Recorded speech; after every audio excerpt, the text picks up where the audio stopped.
સુરતમાં માતાના જ મિત્રે 18 વર્ષની યુવતી જ્યારે 16 વર્ષની હતી ત્યારથી તેના પર બળાત્કાર ગુજાર્યો હોવાનો બનાવ સામે આવતા પોલીસે નરાધમને ઝડપી પાડ્યો છે।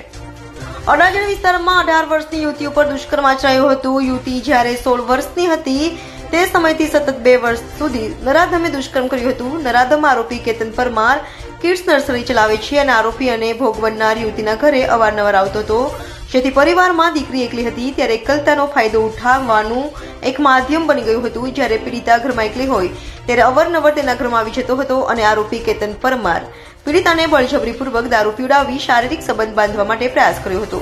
જો પીડિતા તેનો વિરોધ નોંધાવતા આરોપીએ બેલ્ટ વડે તેને માર મારી બળાત્કાર ગુજારતો હતો। આ રીતે આરોપીએ સતત 2 વર્ષ સુધી ભોગ બનનાર સાથે દુષ્કર્મ આચર્યું હતું। અંતે ભોગ બનનાર યુવતીએ સમગ્ર ઘટના માતાને કહેતા સમગ્ર મામલો અડાજણ પોલીસ સ્ટેશને પહોંચ્યો હતો, જ્યાં પોલીસે ઘટનાની ગંભીરતા જોતા તાત્કાલિક ફરિયાદ નોંધી આરોપી કેતન પરમારની ધરપકડ કરી આગળની કાર્યવાહી કરી છે। અડાજણ પોલીસ સ્ટેશનમાં એક 376 અને પોસ્કોની કલમ સાથેનો ગુનો દાખલ થયો છે। આમાં ભોગ બનનાર બેન છે એને એના ફાધર એક્સપાયર થઈ ગયા છે। એને મમ્મી અને એને સાવકા પપ્પા હાથે રહેતી હતી। ત્યારે એક કેતનભાઈ વાઘરી કરીને છે, આશરે 41 વર્ષની ઉંમરનો છે હાલમાં। એ એના ઘરે આવતો હતો અને 2-3 મહિનામાં આવે અને 2-3 વખત એને આ છોકરી હાથે સંભોગ કરેલ છે। એટલે આવું 6-7 મહિના પહેલાંથી આ ચાલતું હતું।